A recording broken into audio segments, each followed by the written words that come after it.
privilège de nous entretenir avec Fadi Daguerre, le directeur du service de police de l'agglomération de Longueuil. Bonjour, Monsieur Daguerre. Bonjour, merci de me recevoir. Merci à vous aussi d'avoir participé. C'est un plaisir de vous recevoir aujourd'hui. Merci beaucoup d'avoir participé à l'initiative Voix des experts du Canada. J'aimerais tout d'abord vous demander quel est le rôle que joue le service de police de l'agglomération de Longueuil dans la protection des citoyens contre les crimes à caractère haineux?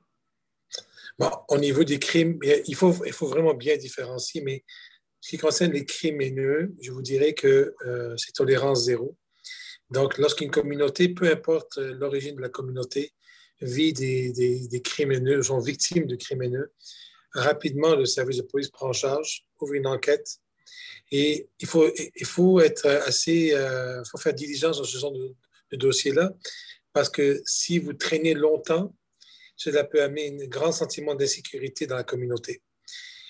Parfois, c'est tellement symbolique comme geste et cela fait en sorte que ça cristallise chez la victime un événement extrêmement troublant passé ou un événement récent ça fait en sorte que la personne reste marquée de cet événement. Donc, il faut que la police fasse des enquêtes quand même assez diligentes, très sérieuses. C'est difficile, par contre, je vais être honnête avec vous, ce n'est pas des enquêtes faciles au niveau des crimes haineux, mais avec l'intolérance qu'on voit au niveau global dans le monde entier, au niveau de la polarité qui commence à exister de plus en plus entre la majorité et la minorité, un service de police doit absolument, pour garder le lien de confiance avec ses citoyens, ceux qui sont victimes de crimes haineux, il faut absolument qu'ils donnent une réponse adéquate à leurs besoins.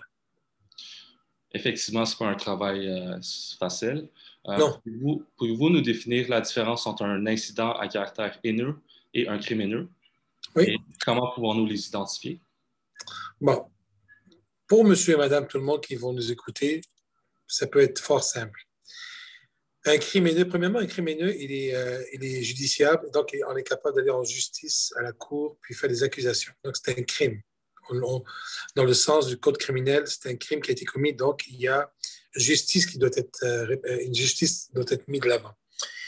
Un crime haineux, dans un exemple, c'est comme une croix gammée sur une synagogue. C'est comme une tête de cochon sur le bord d'une mosquée. Ce sont typiquement haineux. Et les criminels n'ont pas besoin d'être uniquement raciaux. Des criminels peuvent être envers la communauté homosexuelle, peuvent être envers une communauté de niveau social différent. Il y a l'aspect racial, mais il y a l'aspect social qui est important de prendre en considération. Et donc, pour les criminels, c'est des gestes concrets, posés, qui nous permettent de pouvoir poser des accusations, ouvrir une enquête, porter des accusations, et voir si le juge va accepter, puis on verra pour la condamnation. Les incidents haineux, et ça c'est important que les gens le saisissent, les incidents haineux ne sont pas accusables. Donc, je ne peux pas faire une enquête au sens traditionnel criminel. Par contre, extrêmement important de les rapporter parce que les incidents haineux sont subtils, sournois, et ces incidents-là nous font sentir comme citoyens, nous font ressentir un sentiment d'exclusion, comme si on ne ferait jamais partie de la communauté au sens large. Je donne des exemples. Lorsqu'une personne, exemple asiatique, lorsque la COVID est arrivée, voyant que ça venait de la Chine, et tout de suite, quelques personnes de la communauté majoritaire ont commencé à les juger, à les ostratiser, sans faire de crime, mais à les insulter, à avoir des regards à leur égard. Et là, tout à coup, rapidement, cette communauté asiatique s'est sentie totalement pris à piège et mis à l'écart, très stigmatisée. C'est un exemple. Un attentat arrive en Europe, en France, un attentat terroriste, et que c'est des jeunes exemples de la communauté musulmane, des extrémistes musulmans, qui l'auraient commis, cet attentat-là, et tout à coup, la population en général pense que les musulmans sont tous des terroristes. Et lorsque vous voyez une femme voilée ou un homme avec une longue barbe qui pourrait, et les gens le considèrent comme exemple le cousin de Ben Laden, puis ils le voient marcher dans la rue, mais tout à coup, les regards, les crachats à terre, les insultes ce sont des choses que je ne peux pas nécessairement accuser, mais extrêmement important pour un corps de police de savoir qu'il y a des frictions qui se passent dans la communauté et que c'est cette communauté minoritaire qui est ciblée est en train de se faire ostratiser, de s'exclure de la communauté majoritaire. Ça, c'est une différence. Donc, crime haineux, acte concret avec dessin et tout, avec objet et tout. Incident haineux, beaucoup plus subtil, plus sournois, mais aussi dommageable, sinon plus. C'est très bien expliqué. Donc, on comprend que les deux comportements sont aussi déplorables. Oui. Le côté du crime haineux est dévastateur envers une communauté en général. Donc, la tête du cochon devant une mosquée insulte tous les musulmans. Une croix gammée devant une synagogue insulte tous les juifs. Toutefois, les incidents haineux sont beaucoup plus personnalisés envers un individu. Donc, oui, il y a un côté communauté, mais quand c'est l'individu qui se sent tout le temps ciblé en allant faire sur l'épicerie, en prenant le métro, et les regards sur lui au quotidien, c'est extrêmement difficile. Selon Statistique Canada, 231 cas de crimes haineux ont été déclarés au Canada par la police au cours de l'année 2019 dans la région métropolitaine de Montréal. Depuis l'apparition de la COVID-19, avez-vous constaté une augmentation d'incidents ou de crimes à caractère haineux? Okay. Premièrement, commençons par le chiffre que vous avez mentionné. Je suis persuadé, après 30 années d'expérience dans la police, je suis persuadé que c'est un chiffre qui n'est pas réel. Le vrai chiffre est beaucoup plus haut que ça, parce que très peu de personnes portent plainte là-dessus. Donc, partons de ce principe-là. Donc, le chiffre, il y a un chiffre noir qu'on ne connaît pas et qui est très important à déceler. Est-ce qu'il y a eu une augmentation? Je vous dirais, il y a eu une certaine augmentation au tout début, lorsque la COVID est arrivée. Par la suite, ça s'est atténué. Mais encore là, c'est fascinant comment que lorsqu'on est très, très proche de la communauté, on s'aperçoit que c'est beaucoup plus grave que ça, parce que là, on leur parle, on échange avec eux, mais très peu veulent porter plainte. D'après vos constats, la COVID-19 est-elle liée à une montée de la haine et de quelle manière?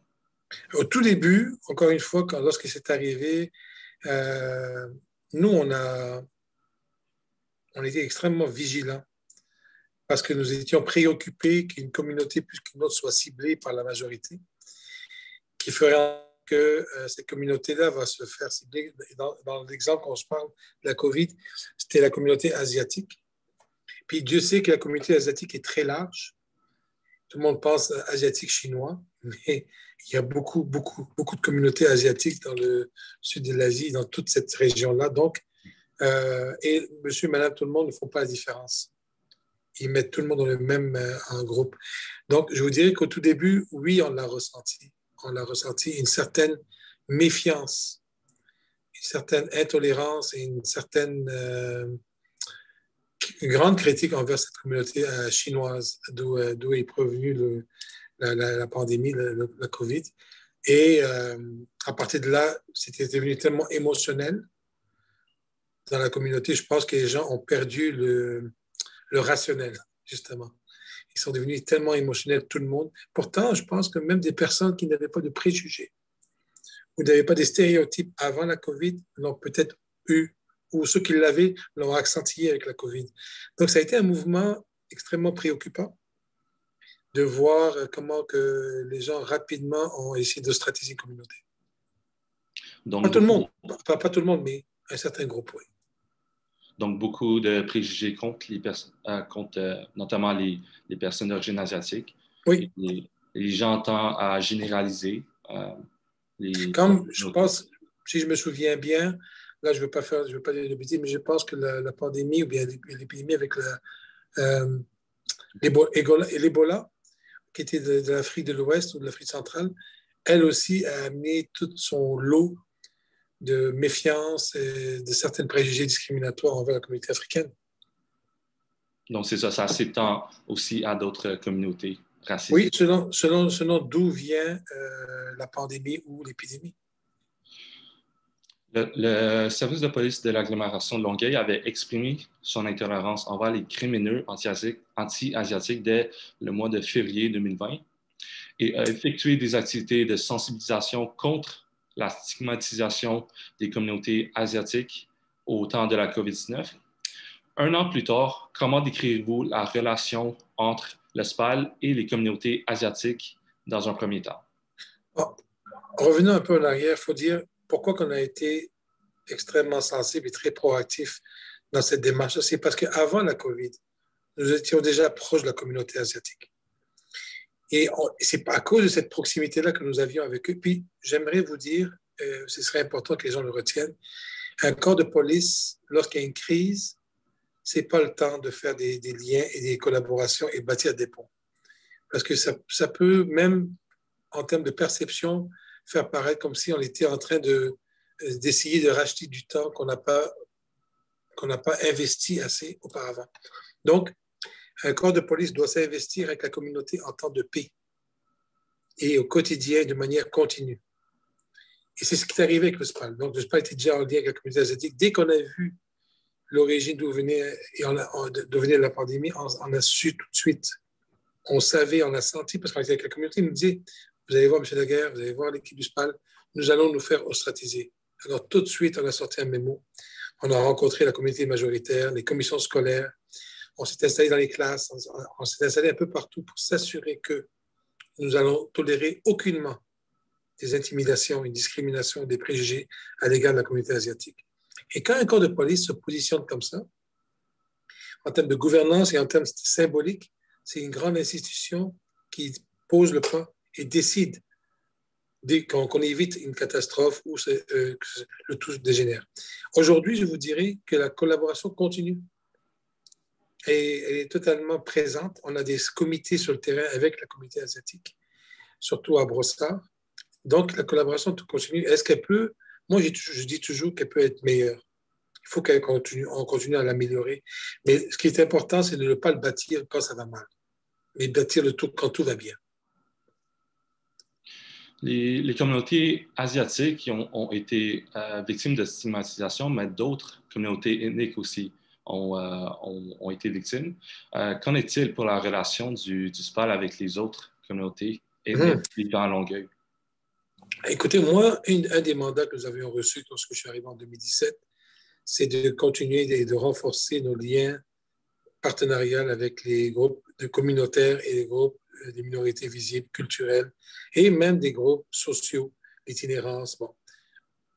La mission première que je me suis donnée comme service de police, oui, bien sûr, continuer à faire notre travail de policier de manière mais surtout, de renforcer nos liens de partenariat avec nos confrères, nos consoeurs sur le terrain. Et je veux dire, entre mes policiers et la communauté. Je donne un exemple très concret. On a fait en octobre 2019, nous avons fait un projet d'une grande innovation qui s'appelle Immersion. Immersion, on a demandé des policiers bénévoles. Imaginez-vous, sur 300 patrouilleurs, j'en ai eu 120 volontaires, pas bénévoles, volontaires. 120 volontaires. Ça veut dire que la police veut se rapprocher de la communauté. On leur a enlevé les armes, leurs pistolets. On leur a enlevé l'uniforme. On leur a dit, vous allez pendant 5 semaines aller vivre dans la communauté.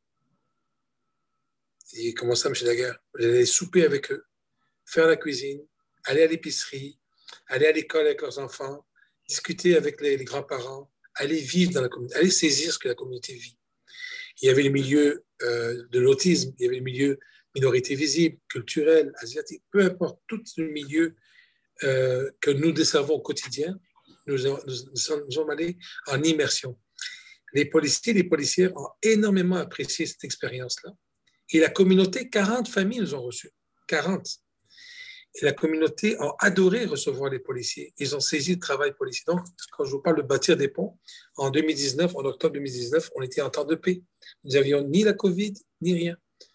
Et ça a été extrêmement payant lorsque la COVID est arrivée parce que nos ponts étaient déjà établis. Visiblement, vous faites, votre corps policier fait beaucoup pour les communautés ethniques, les communautés asiatiques et d'autres communautés ethniques. Mais croyez-vous qu'il existe des obstacles systémiques qui découragent les membres de communautés racisées, notamment asiatiques, de porter plainte lorsqu'ils sont victimes ou témoins d'incidents ou de crimes haineux?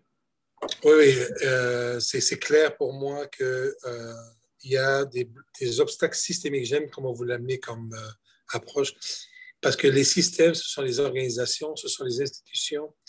Souvent, ce que j'entends, c'est, premièrement, c'est compliqué, c'est long, puis les gens ne font pas parfois assez confiance dans le système judiciaire qui va porter fruit par la suite. Donc, ça demande beaucoup bon, premièrement, de clarification. C'est quoi qu'on peut offrir comme service?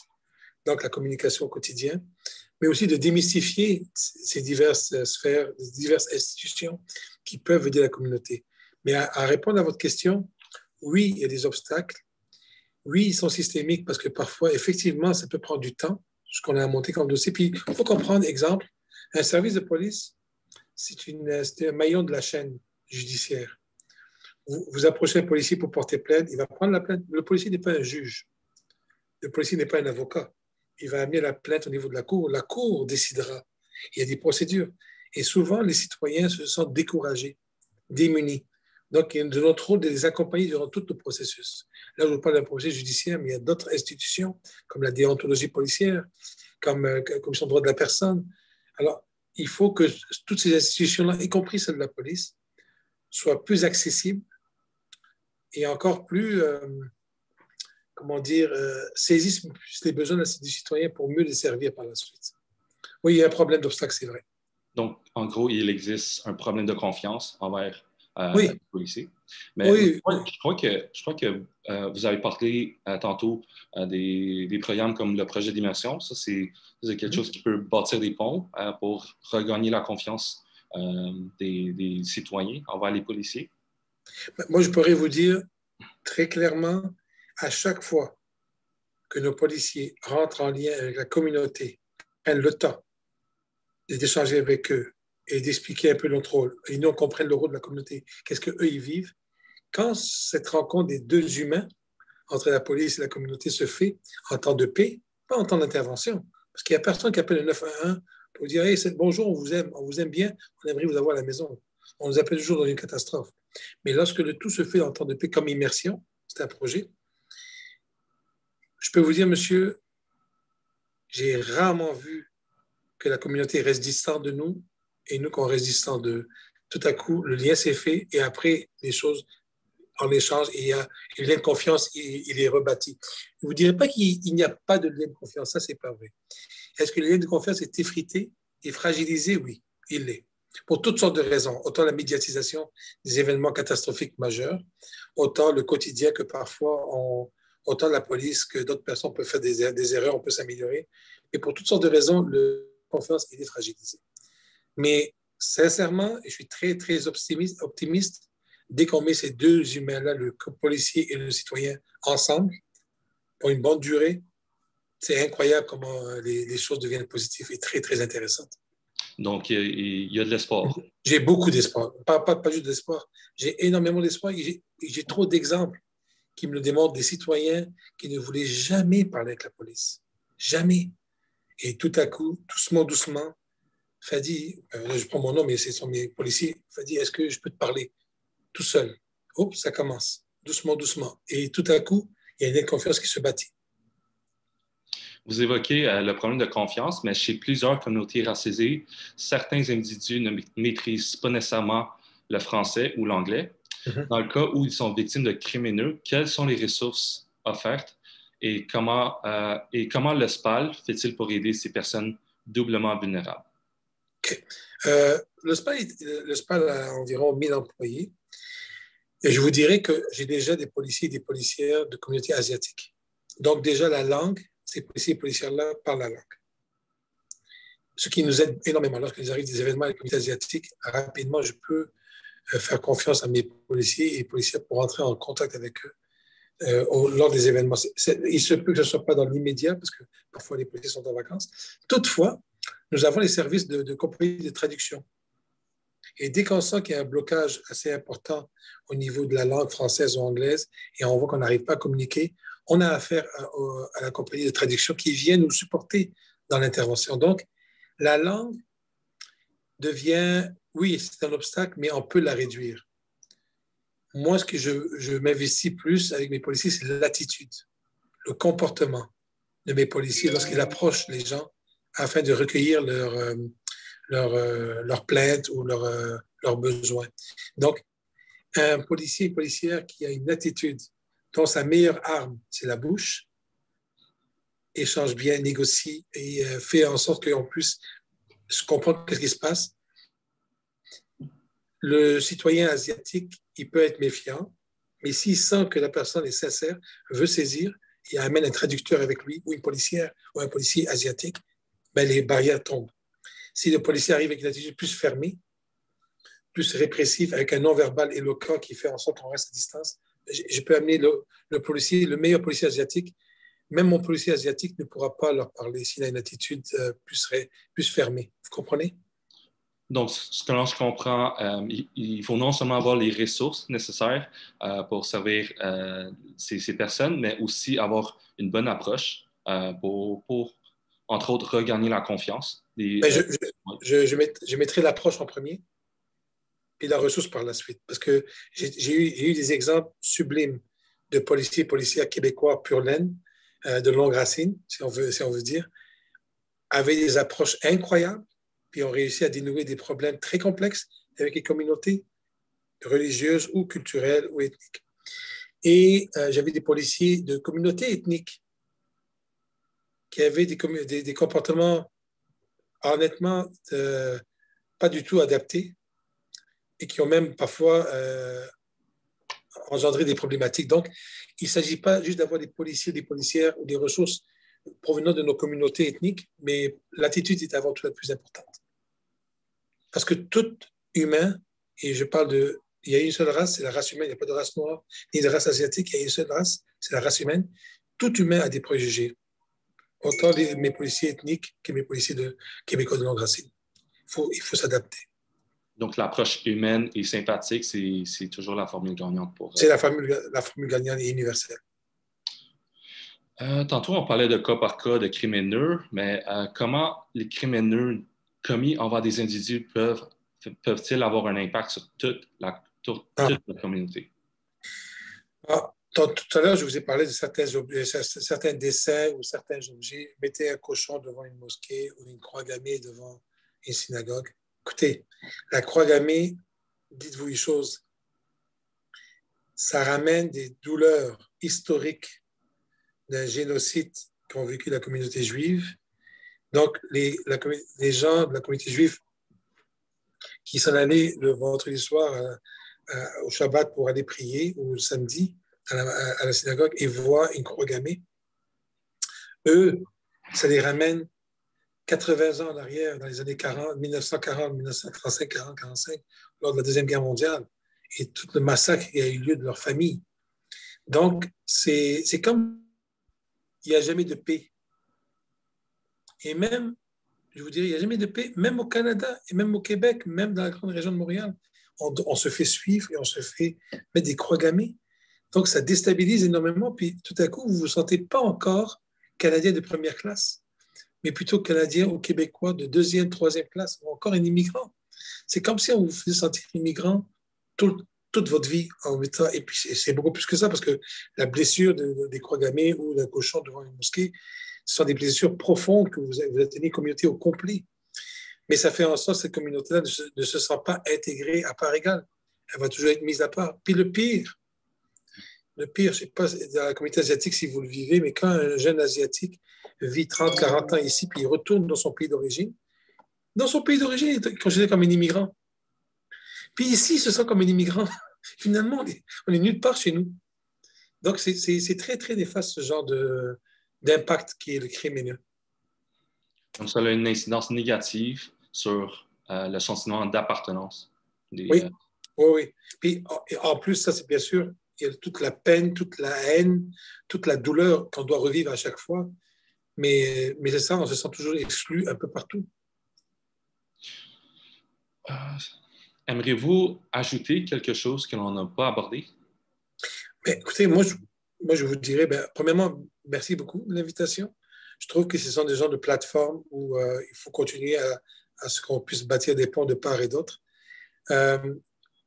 Et je le dis avec grande sincérité, les services de police au Québec sont munis de policiers et de policières de grand professionnalisme. Est-ce qu'on est parfait? Non. Est-ce qu'on a des problèmes à revoir, des approches à réévaluer afin qu'on s'améliore? Absolument. Mais je pense, s'il y a un endroit où j'aurais voulu être un chef de police, c'est bien au Québec. C'est vraiment au Québec parce que j'ai énormément d'espoir que les choses vont toujours aller en s'améliorant, de part et d'autre.